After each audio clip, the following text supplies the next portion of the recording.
O programa Saber Direito desta semana é com o professor Arthur Ricardo Hatz. O curso é sobre direito tributário. Tem dúvidas sobre o assunto? Mande um e-mail para nós, saberdireito@stf.jus.br. E você também pode estudar pela internet. É só acessar o site www.tvjustiça.jus.br.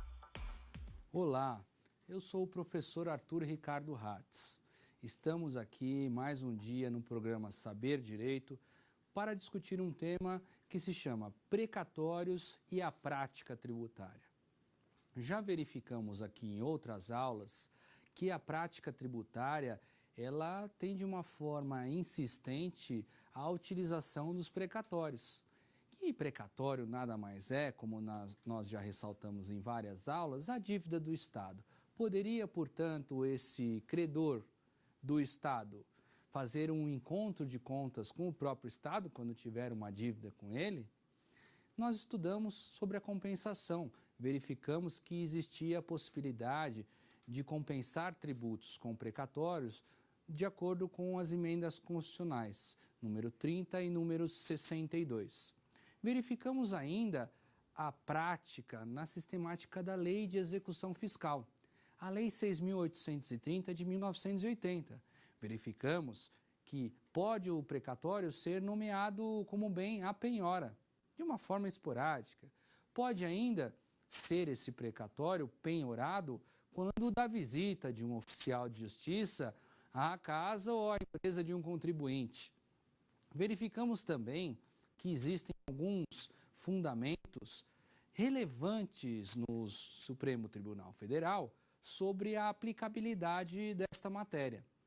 Dentro desses aspectos relevantes, verificamos o tema da repercussão geral, ou seja, o tema para chegar no Supremo Tribunal Federal, ele precisa ter grande relevância, seja ela econômica, seja política, seja social ou até mesmo jurídica. A matéria em si deve ser discutida junto ao Supremo Tribunal Federal para ver a viabilidade de alguns atributos direcionados a precatório e a utilização dele na prática tributária. Verificamos, por fim, algumas visões da Secretaria da Receita Federal e do ente administrativo, a administração pública em si, sobre a possibilidade de aceitação do precatório. Vejam, hoje o tema a ser tratado são as atualidades decorrentes de fisco e precatório. O que vamos verificar nessa visão de atualidade sobre o tema precatórios? Dentro dessas atualidades, nós temos aqui alguns julgados do Superior Tribunal de Justiça e do Supremo Tribunal Federal que tratam várias discussões sobre o precatório e a aplicabilidade dele, em especial no direito tributário. Vamos para a primeira. A primeira é uma discussão já levantada no Superior Tribunal de Justiça.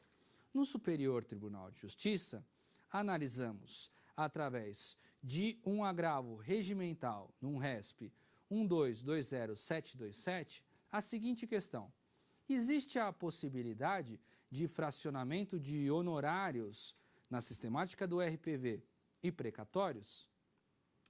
Vamos responder essa questão analisando dois institutos que são bem parecidos, mas na hora de pagar a conta, o Estado trata de uma forma diferente. A requisição de pequeno valor, como já verificamos em outras aulas, são aquelas dívidas do Estado baseada em 60 salários mínimos quando federal. Na esfera estadual ou distrital, o valor é de até 40 salários mínimos. E na esfera municipal, 30 salários mínimos. Todas as vezes em que o Estado for pagar a sua conta, seja em 60 salários mínimos quando tratarmos de dívida federal, estadual ou distrital em 40 salários mínimos, ou 30 salários mínimos, na esfera municipal, vamos verificar que não existe a expedição de precatório. Existe sim a expedição de requisição de pequeno valor, que normalmente é paga em 60 dias. Vamos então levantar essa possibilidade de fracionamento.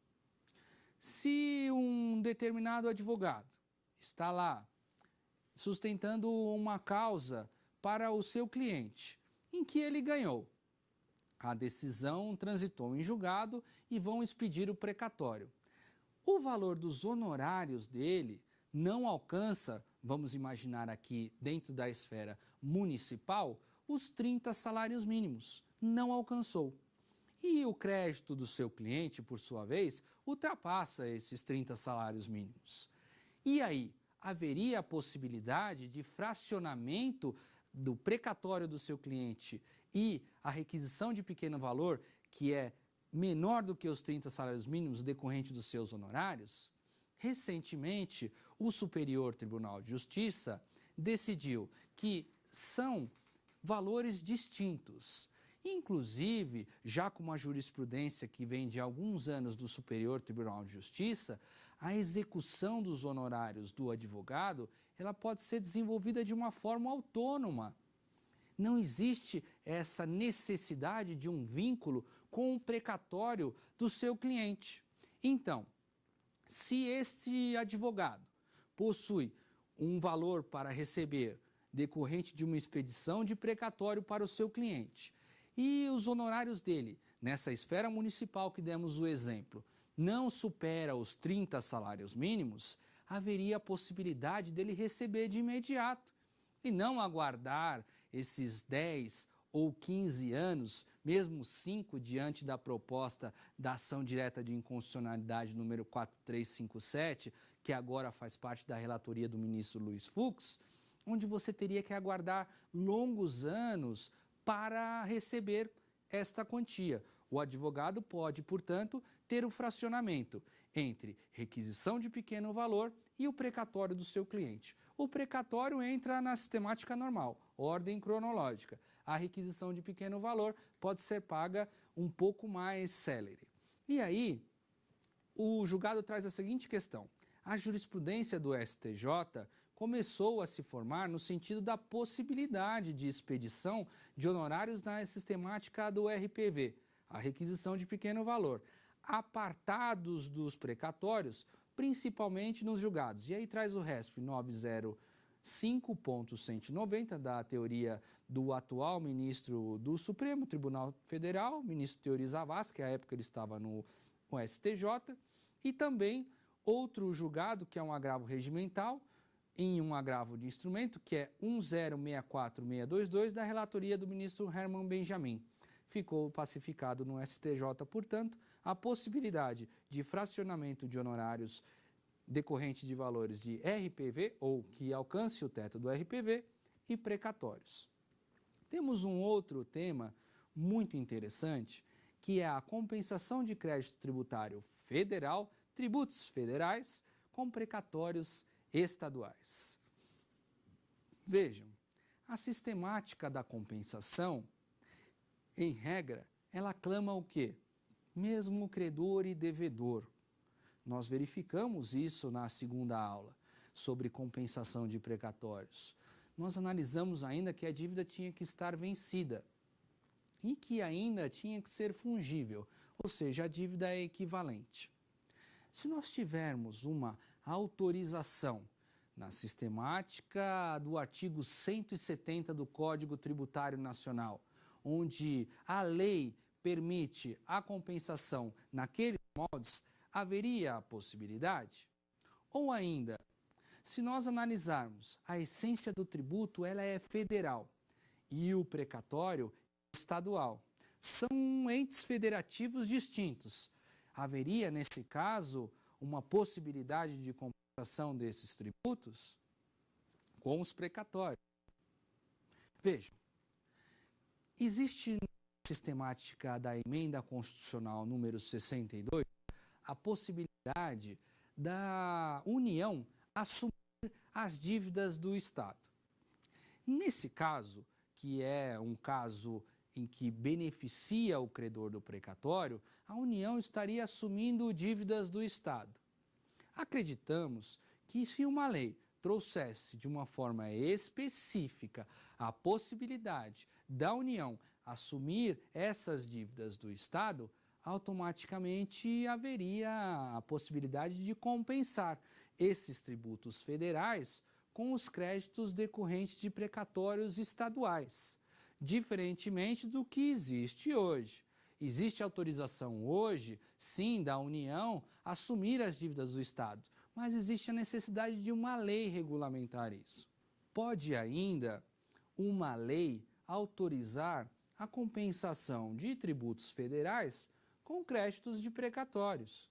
Nós verificamos isso que ocorre na compensação infraconstitucional, aquela em que já tratamos nos modos do artigo 170 do Código Tributário Nacional. Se a lei autoriza, seguimos aí a sistemática do princípio da legalidade.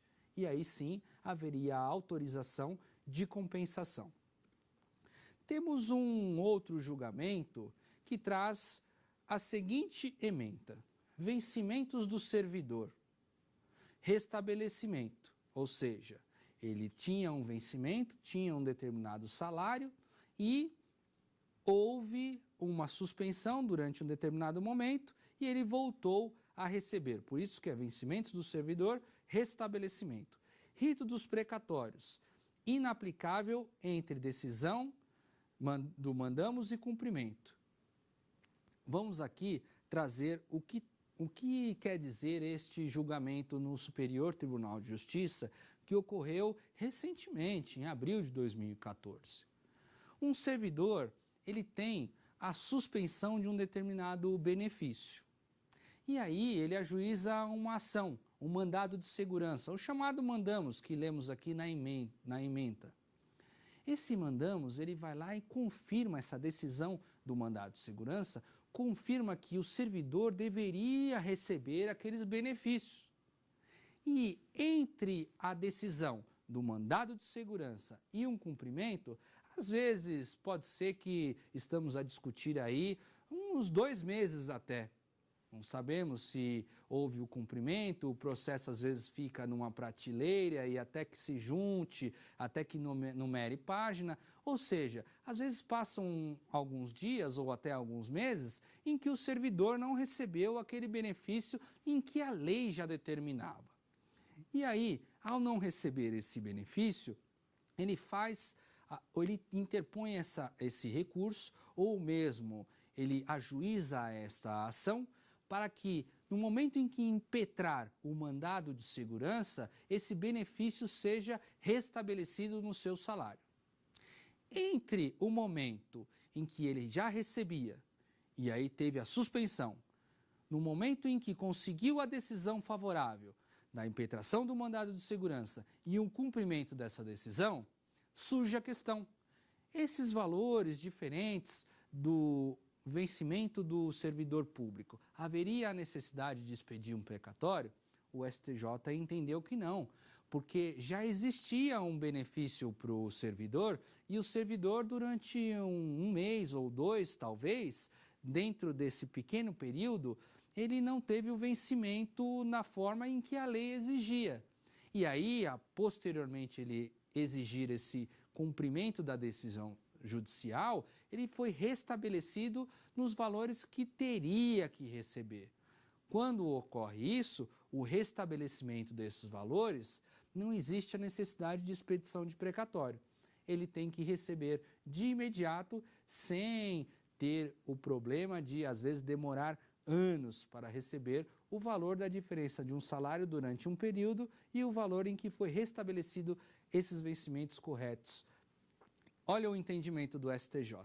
O entendimento firmado pelo Tribunal de Origem está em consonância com a jurisprudência do STJ, no sentido de que não se aplica o rito do precatório, previsto no artigo 730 do CPC, às verbas devidas entre a sentença concessiva do mandamos e a data do seu efetivo cumprimento, quando se tratar de restabelecimento de vantagem a servidor.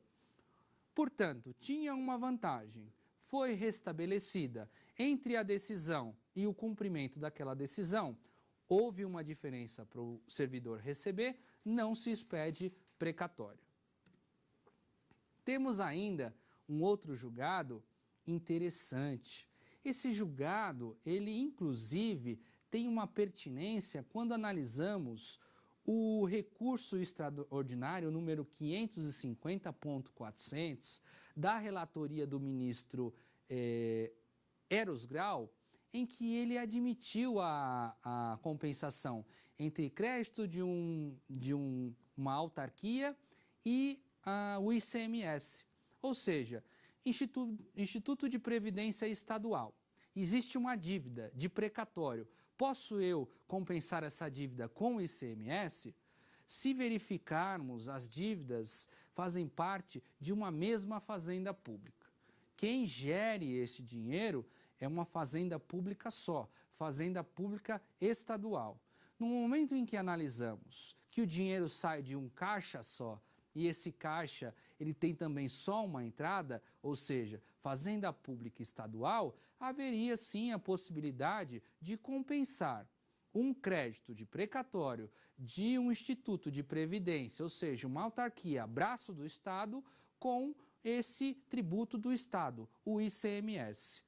Dentro de todas essas questões que levantamos, vamos aqui partir para a primeira questão do dia de hoje. Gostaria de saber se existe a possibilidade de compensação de ICMS com precatório de autarquia estadual. Como eu já tinha colocado para o telespectador, a autarquia ela é um braço do Estado. Vejam, o exemplo do julgado é um instituto de previdência, em que houve a possibilidade de compensação do precatório deste instituto de previdência com uma dívida de ICMS. Mas, como o telespectador bem colocou, haveria essa possibilidade de qualquer autarquia com a dívida do Estado, ICMS? Reiteramos, uma vez que se parte do mesmo débito, do mesmo crédito de uma fazenda única, existe essa possibilidade de compensação. Porque um é o ente gestor do outro e existe essa pertinência entre a autarquia e o Estado. Por consequência, teríamos sim essa possibilidade de compensação de um crédito da autarquia, por exemplo, com o crédito tributário voltado a ICMS. Esse crédito constituído em desfavor de algumas pessoas jurídicas que praticam algumas atividades e que aí são tributadas pelo ICMS. Temos ainda algumas questões tratadas pelo Superior Tribunal de Justiça, um julgamento agora de março de 2014. Vejam, aqui é a discussão de compensação de precatório estadual com tributo federal. Nós levantamos essa questão e é extremamente nova. No dia 26 foi julgado o seguinte: tributário, precatório estadual, compensação, pessoas jurídicas distintas, impossibilidade. A jurisprudência do Superior Tribunal de Justiça consolidou o entendimento de que não é possível a compensação entre dívidas originárias de tributos federais com precatórios estaduais, ante a inexistência da identidade entre o devedor e o credor. Aí voltamos àquela máxima da emenda constitucional número 62, onde se a União ela assume essas dívidas do Estado, ela se torna o mesmo ente devedor. E aí esta jurisprudência do STJ, ela cai por terra, porque a partir do momento em que eu tenho o mesmo ente credor com o mesmo ente devedor, existe a possibilidade do encontro de contas. Temos ainda, a aula passada discutimos sobre a lei de execução fiscal, temos aqui a recusa de precatório e execução fiscal, julgada inclusive na sistemática do artigo 543-C do Código de Processo Civil, na sistemática do recurso repetitivo, ou seja, decidido dessa forma, o STJ aplica a mesma decisão para os demais julgados, para os demais processos que tratam sobre a possibilidade ou não de recusar o precatório como garantia em execução fiscal. Vamos ler um trecho do julgado. O magistrado relator do caso coloca da seguinte maneira: em princípio, nos termos do artigo 9º da Lei de Execução Fiscal, inciso 3, cumpre ao executado nomear bens à penhora, observada a ordem legal. é dele o ônus de comprovar a imperiosa necessidade de afastá-la. E para essa providência seja adotada, mostra-se insuficiente a mera invocação genérica do artigo 620. Vamos entender um pouco esse julgado. O artigo 620 fala da menor onerosidade na execução para o devedor, sendo que, a partir do momento em que o devedor está sendo executado, que ele não se onere tanto. Em contrapartida, o julgado fala sobre a possibilidade da Fazenda Pública recusar o precatório como garantia na nomeação de bens à penhora, quando ela verifica a Fazenda Pública em que não houve uma fundamentação de afastar qualquer tipo de outra garantia. O magistrado, por sua vez, deve analisar se foi demonstrado a imperiosa necessidade de oferecimento de um precatório naquela execução fiscal. Acreditem, um contribuinte, quando está com uma execução fiscal em andamento, ele teme alguns problemas. Por exemplo, uma penhora online.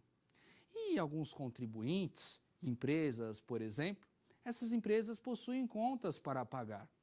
Essas contas para pagar, através de seus funcionários, dívidas da própria empresa em si, do passivo da empresa ou mesmo do dia a dia da empresa, isso é levado em consideração. E aí, se a empresa, este contribuinte, demonstra que é imperioso ele ofertar aquele precatório para garantir a execução, por consequência, ele foge do julgamento do recurso repetitivo mostrado aqui de acordo com a jurisprudência do STJ. Decisão essa que existe a necessidade do contribuinte demonstrar a imperiosa necessidade da aceitação do precatório para garantir a execução fiscal. A execução fiscal, ela segue um rito, e é um rito que ele é célere. É célere com a finalidade de o credor alcançar aquela dívida existente. Nesse caso, o credor é a Fazenda Pública. E em algumas situações, quando a Fazenda Pública está executando um determinado devedor, o devedor também é credor da Fazenda Pública. E aí que surgem essas discussões sobre a possibilidade de oferecer o precatório em execução fiscal. Verificamos que a jurisprudência do STJ tem analisado este tema com um certo aspecto interessante, onde no RESP 1337790 existe uma manifestação em que diz o relator: se manifesta no sentido de haver a possibilidade de pagar a dívida ou nomear bens à penhora. É o que a lei de execução fala. Se manifesta o devedor no sentido de haver a possibilidade dele pagar a dívida ou nomear bens à penhora. E se ele tem a possibilidade de nomear bens à penhora, por que não um precatório? Demonstra a sua viabilidade e automaticamente o magistrado, analisando isso, pode conceder a possibilidade de penhorar o precatório na execução fiscal. Temos ainda a questão voltada sobre execução provisória contra a Fazenda Pública. Há alguns anos atrás, vamos colocar uma década atrás, já tínhamos grandes discussões sobre a Fazenda Pública ser executada provisoriamente.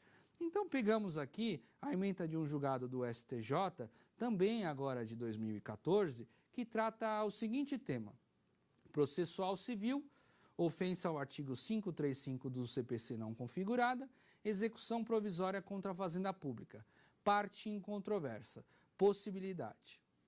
Vejam, imaginem que existe uma execução contra a Fazenda Pública em que um determinado valor ele já é incontroverso. Estão discutindo contra a Fazenda Pública outro valor que este sim é um valor controverso. Por exemplo, a forma em que vai se atualizar aquele crédito, ou ainda se existiu núcleo cessante decorrente daquele crédito em que não foi pago, mas existe já um valor fixado, um valor incontroverso. Nessa questão baseada no valor incontroverso, pode sim a Fazenda Pública ser executada pelo valor incontroverso. e, por consequência, emitir ou expedir esse precatório decorrente do valor incontroverso devido pela Fazenda Pública. Agora, se a discussão se basear em valores que são controversos, ou seja, não estão definidos, possuem uma discussão ainda jurídica e, inclusive, às vezes, sobre laudos, questões contábeis, perícia, e aí não se chega a um valor, a um denominador comum, nessa ocasião, não existe a possibilidade de executar provisoriamente a Fazenda Pública. Temos sempre que distinguir essas questões. São duas. Uma é a execução provisória contra a Fazenda Pública de valores incontroversos, não mais discutíveis. Agora, outro valor, que é esse valor discutível, seja por uma atualização do valor principal, ou mesmo um crédito decorrente de uma futura perda e que ainda não existe uma definição, neste caso não vai haver a possibilidade de uma execução provisória contra a Fazenda Pública. Parte controversa, não existe possibilidade de execução provisória. Parte incontroversa, não existe mais discussão, automaticamente existe autorização de uma execução provisória contra a Fazenda Pública, e aí temos aqui uma parte do texto do julgado do STJ que diz o seguinte: é o agravo regimental no RESP 436737 da relatoria do ministro Herman Benjamin. O acórdão recorrido está em consonância com o entendimento firmado no STJ de que é possível a execução provisória contra a Fazenda Pública com o sistema de precatórios, desde que se trate de quantia incontestável. Partimos para a necessidade ou possibilidade de expedição de precatório complementar. Vejam, o artigo 100 da Constituição Federal, ele veda alguns questionamentos. Por exemplo, essa possibilidade de complementação de precatório. Este julgado, no RESP 933081, traz a seguinte controvérsia: inviabilidade da expedição de precatório complementar para o pagamento de juros de mora decorrentes do período entre a data da expedição e a data do efetivo pagamento do precatório original, desde que realizado no prazo estabelecido no artigo 100. Ou seja, desde que expedido o precatório e da expedição do precatório ele tenha um pagamento nos próximos 18 meses, expediu o precatório até dia 1º de julho do corrente ano e houve o seu pagamento no dia 31/12 do ano subsequente, nesses 18 meses, existe sim a aplicabilidade da súmula vinculante número 17.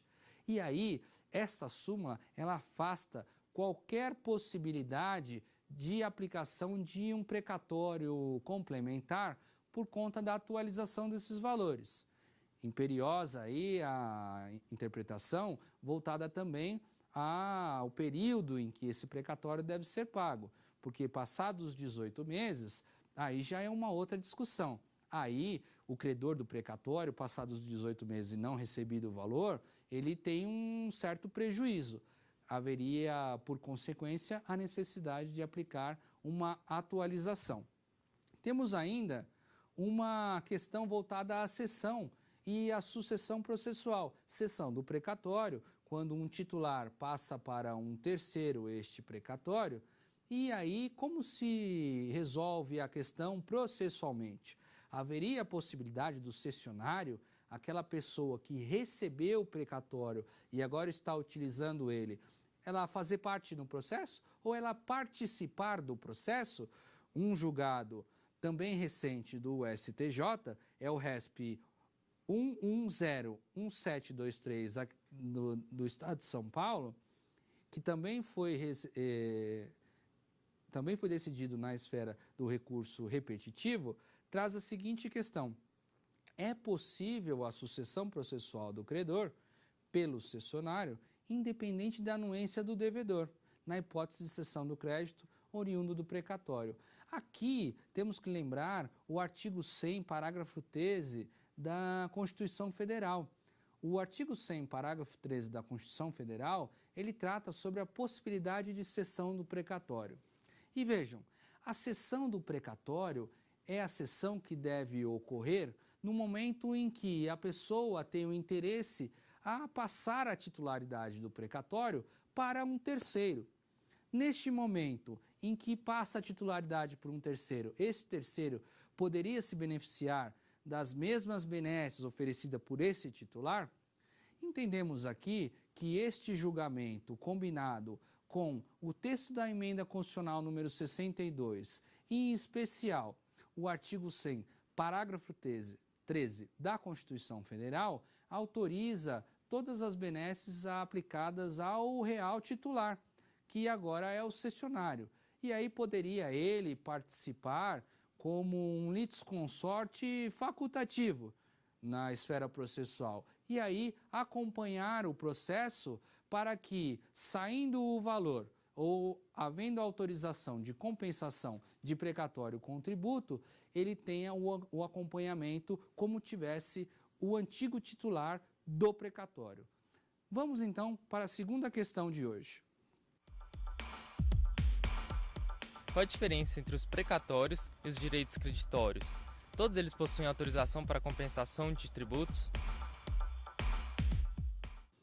Esta questão ela é relevante para acompanharmos alguns passos do processo quando da expedição do precatório. Direito creditório não é precatório. Direito creditório pode ser uma decisão judicial, inclusive que já transitou em julgado, em benefício de um credor, de um futuro precatório, mas ainda não houve a expedição do precatório para que haja o efetivo pagamento. Pode ser ainda que a decisão seja favorável a um credor de um crédito, de um credor contra a fazenda pública, em que esse crédito não transitou em julgado. E não transitando em julgado, por consequência, ele tem apenas um direito creditório declarado, mas não finalizado com a expedição do precatório. Quando é expedido o precatório, existe uma sistemática diferenciada. Expedido o precatório, esse precatório ele é incluído no orçamento do ente fazendário devedor. O Estado, devendo um determinado valor para esse credor do precatório, coloca esse valor no seu orçamento para um pagamento futuro. Expedido o precatório, existe um tempo diferenciado do direito creditório. Nós temos um em que não houve ainda a formação da requisição do precatório, enquanto o outro já está finalizado e aí sim existe um encaminhamento para o seu pagamento. Pode ser que um direito creditório se torne um precatório um dia, mas a tratativa desses institutos é uma tratativa diferente. Analisamos pela questão, por exemplo, o Instituto da Compensação. O Instituto da Compensação, ela pode ser utilizada na esfera constitucional somente para o precatório.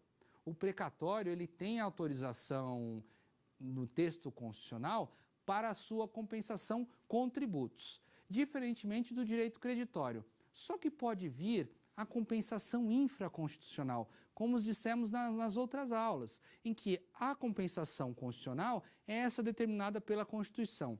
A infraconstitucional é aquela determinada por lei. Pode ser que surja uma lei que fala ou autorize a compensação de direitos creditórios com tributos, na esfera ou federal, estadual e até municipal. Aí sim haveria essa questão da compensação de um direito creditório e a compensação no precatório, tratado de uma forma distinta pelo tempo processual. São tempos distintos. Bom, ainda com as questões relevantes e contemporâneas do Superior Tribunal de Justiça e do STF, passamos então para os recursos que têm repercussão geral aqui no Supremo Tribunal Federal sobre a matéria precatório. Quando tratamos de execução fiscal e nomeação de precatórios, temos um recurso aqui no STF, da relatoria do ministro Ricardo Lewandowski, e diz assim a seguinte ementa: repercussão geral, execução fiscal, nomeação de precatórios à penhora, ordem legal de preferência, ausência da matéria constitucional, inexistência de repercussão geral. Este recurso, com a análise da repercussão geral, aqui no Supremo Tribunal Federal, foi rechaçado pelo ministro Ricardo Lewandowski, quando ele chegou a uma determinada conclusão, ministro. Olha, todas as matérias voltadas à nomeação de bens à penhora em execução fiscal é matéria infraconstitucional. É uma matéria que tem que ser tratada, por exemplo, no STJ, como já trata o STJ. Ou seja, o STJ já demonstra que existe a necessidade da demonstração imperiosa da oferta do precatório. O ministro Lewandowski entendeu que a matéria não possui relevância constitucional. Por isso, não foi determinada a repercussão geral, nem jurídica, nem política, tampouco econômica ou social. Temos ainda um julgado aqui do ministro Luiz Fux, nesta casa também, sobre sequestro de precatório daquele portador de moléstia grave. Olha a ementa do ministro Luiz Fux. Recurso extraordinário com agravo. Sequestro de verbas públicas para pagamento de crédito a portador de moléstia grave, sem observância à regra dos precatórios. Emenda Constitucional número 62, artigo 100, parágrafo 2º. Este tema possui repercussão geral aqui no Supremo Tribunal Federal.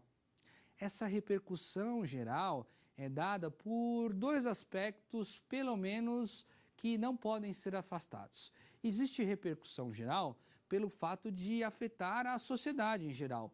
São várias as pessoas portadoras de moléstia grave. Demos exemplos na aula anterior. Na aula anterior, nós trouxemos à baila a questão da resolução 115 do CNJ, onde diz lá na resolução que, por exemplo, o mal de Parkinson, os portadores de HIV, essas pessoas possuem doenças graves. E sendo credores de precatórios, teriam que aguardar este recebimento na ordem cronológica, correndo o risco de sequer receber. O assunto foi levado ao Supremo Tribunal Federal e existe hoje uma controvérsia a ser resolvida pelo Supremo Tribunal Federal sobre a regra e a possibilidade do recebimento em ordem cronológica, ainda que a pessoa tenha essa moléstia grave. Entendemos que pelo fato dessa pessoa ter essa moléstia grave, em algumas situações ela está prestes a morrer. Como ela está prestes a morrer, trata o julgamento sequestro de verba para pagamento do precatório de pessoas com moléstia grave.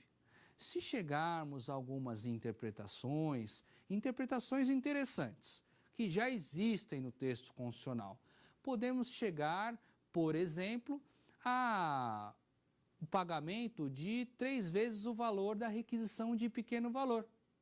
Essa determinação é uma determinação constitucional. Sendo uma determinação constitucional, haveria a possibilidade desse entendimento e o recebimento desses valores. Ou ainda, a pessoa está prestes a morrer. Sendo uma pessoa portadora de uma moléstia grave e está prestes a morrer, o Estado ele deve prover a saúde dessa pessoa. Quanto mais pagar as suas dívidas. E aí, por que não o magistrado autorizar a ordem de sequestro para que a pessoa portadora de moléstia grave, por exemplo, pague o seu tratamento com o crédito ou o valor advindo dos precatórios. Haveria, sim, uma grande repercussão desse tema, como já determinado no Supremo. Ainda existe uma outra questão aqui, também levantada pelo ministro Luiz Fux, nessa corte, sobre a substituição de penhora e compensação. O ministro coloca de uma determinada maneira na ementa: direito constitucional, execução, substituição de penhora, precatório, compensação de créditos, ordem de preferência. Vejam, como já tratamos na aula anterior, existe a possibilidade do magistrado autorizar a substituição da penhora por precatório, desde que ou exista a aceitação da Fazenda Pública ou demonstre aí uma viabilidade dessa substituição por conta de um entendimento de que o precatório ele é dinheiro. É o dinheiro que o Estado teria que pagar. Portanto, a matéria já foi declarada com repercussão geral aqui no Supremo Tribunal Federal. De fato, possui uma repercussão geral, no mínimo social, porque não é pequeno o número de pessoas que possuem moléstia grave. E, além do mais, temos a repercussão jurídica, porque será que o texto constitucional ele está se importando com estas pessoas? Ou os magistrados, quando interpretam este texto constitucional, conseguem chegar a uma conclusão de que os precatórios devem ser pagos para o tratamento dessas pessoas que possuem moléstia grave? Chegamos então a essa conclusão de que o Supremo, ele analisando essas necessidades em que o Estado ele tem que prover pela saúde do cidadão, automaticamente deve incluir o pagamento das suas dívidas para um tratamento de pessoas que possuem este tipo de moléstia. Vejam ainda que o Supremo Tribunal Federal possui alguns julgados na matéria de precatório de natureza alimentar. O ministro Ricardo Lewandowski levantou que existe repercussão geral quando o tema é tratado da seguinte ementa: constitucional, processual civil, precatório natureza alimentar, preferência, preterição em relação a precatório não alimentar, possível distinção de regimes, verificação de ocorrência da quebra de ordem cronológica com expedição de ordem de sequestro. Nós tratamos já aqui em aulas anteriores sobre o sequestro de verbas. E o sequestro de verbas, ele é utilizado, por exemplo, se não é colocado o precatório no orçamento do ente devedor, ou ainda se existir uma preterição, se uma pessoa é colocada na frente da outra para receber o precatório. Agora, este crédito de natureza alimentar, de natureza fundamental, essencial ao credor, ele deve ter uma preferência no recebimento aos demais? Entendemos aqui que o artigo 100, parágrafo 1º, traz essa essencialidade do precatório alimentar. E por trazer essa essencialidade, de fato, esta matéria tem que ser tratada com uma certa especificação. Porque chegando a uma conclusão de que o precatório alimentar ele tem uma preferência, por consequência de tudo, chegaremos à conclusão de que esses valores decorrentes de trabalho, salário de alguns servidores, eles têm uma certa existência preferencial e, por consequência, o seu recebimento deve ser antecipado. Vamos para a terceira pergunta do dia de hoje. Qual tratativa da matéria sobre os precatórios, especialmente sobre a compensação de tributos, tendo em vista o julgamento da inconstitucionalidade da emenda número 62? Vejam o julgamento da emenda constitucional número 62 e as suas consequências. A ação direta de inconstitucionalidade, número 4357, hoje da relatoria do ministro Luiz Fux, foi julgada à época pelo ministro Carlos Aires Brito, onde todos os ministros acompanharam praticamente o entendimento dele, onde haveria inconstitucionalidade da emenda constitucional número 62. Agora, qual seria a tratativa da matéria com o julgamento da inconstitucionalidade da emenda constitucional número 62? Vejam, a inconstitucionalidade da emenda número 62, ela ainda está pendente da modulação dos efeitos. O ministro Luiz Fux, atual relator, ele trouxe a seguinte questão: olha, do jeito que está, não dá para continuar. O tema precatórios foi modificado pela emenda constitucional número 30, em que modificou o pagamento dos precatórios para 10 anos, e a recente emenda constitucional número 62, que já decidimos por inconstitucional. Mas aí, os entes devedores não pagarem mais as dívidas em 15 anos, eles teriam a possibilidade de pagar isso de imediato? Veja, o ministro Luiz Fux, ele usou um pouco de razoabilidade aí para alcançarmos um resultado desse julgamento. Porque não adianta também julgar inconstitucional a emenda 62 e não ter uma saída. O que propôs na modulação dos efeitos o ministro Luiz Fux? Que se pague essa dívida até 2018. E aí o ministro Luiz Roberto Barroso, também dando um segmento à matéria, trouxe algumas soluções. Inclusive algumas soluções que foram tratadas pelo Estado do Rio de Janeiro, que ele advém.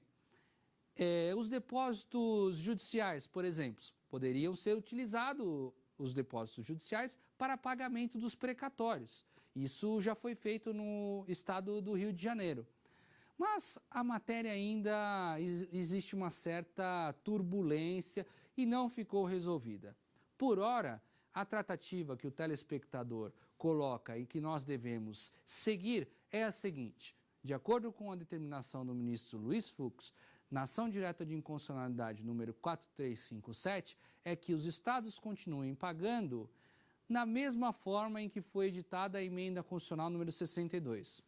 Poxa, isso não é um pouco estranho, contraditório ou, não sei, podemos chegar a algumas faltas de conclusões, porque como julgar o pagamento na sistemática da emenda 62 se a emenda 62 foi julgada inconstitucional? De fato, foi julgada inconstitucional, mas não chegaram à conclusão os ministros sobre a modulação dos efeitos. E aí, por consequência, o ministro Fux falou ou autorizou que os tribunais continuassem pagando nos moldes da emenda 62 até que houvesse a decisão da modulação dos efeitos. Vamos ainda tratar, de acordo com a questão da emenda 62 e até a sistemática de pagamento dos precatórios, sobre a possibilidade de sociedade de economia mista expedir o precatório para pagamento das suas dívidas. Já foi decidido aqui no Supremo Tribunal Federal que não existe a possibilidade de sociedade de economia mista pagar as suas dívidas no regime dos precatórios. Sociedade de economia mista, ela tem um faturamento que vem fora do ente público. Não é o ente devedor por si só, o Estado ou o município, a União. Possuem sócios, possuem pessoas que distribuem lucros, ou seja, é uma sociedade em que ela tem o seu capital diversificado. Não é uma empresa totalmente de capital do Estado. E aí, por consequência, entendeu o Supremo Tribunal Federal que não haveria a aplicação da expedição de precatórios para dívidas de sociedade de economia mista. E como ficaria o pagamento dos precatórios antes da emenda constitucional número 37, que trouxe a chamada requisição de pequeno valor? A requisição de pequeno valor é aquela, como já tratamos, de o ente federal, devendo um valor de precatório em até 60 salários mínimos, não se expede um precatório, se expede a requisição de pequeno valor, para que seja mais célere e mais efetivo. E o ente estadual distrital até 40 salários mínimos, assim como o município 30 salários mínimos. Mas isso foi tratado na emenda constitucional número 37. E os precatórios que foram emitidos ou que estão para ser emitidos, ou expedidos, perdão, na sistemática anterior, ou seja, sem a requisição de pequeno valor. Acreditamos que, de acordo com as emendas constitucionais imperiosamente pela última, existe a necessidade de seguir a requisição de pequeno valor, a emenda constitucional número 62, no que prestigia o credor do precatório. Assim, chegamos ao final de mais uma aula em que temos o seguinte resumo. No primeiro tema, verificamos o fracionamento dos precatórios, verificamos ainda os vencimentos do servidor e possibilidade de compensação de precatório de autarquia com o ICMS. Verificamos ainda execução provisória contra a fazenda pública, cessão de precatórios, sequestro de verba, substituição de penhora e a sociedade de economia mista e RPV antes da emenda constitucional. Com isso, chegamos ao fim do nosso curso. Gostaria muito de agradecê-los e colocar que emenda constitucional número 62 ainda vai ser decidida pelo Pleno do Supremo Tribunal Federal quando do julgamento da modulação dos seus efeitos. Obrigado pela atenção. Tem dúvida sobre o assunto? Mande um e-mail para nós, saberdireito@stf.jus.br. E você também pode estudar pela internet. É só acessar o site www.tvjustiça.jus.br.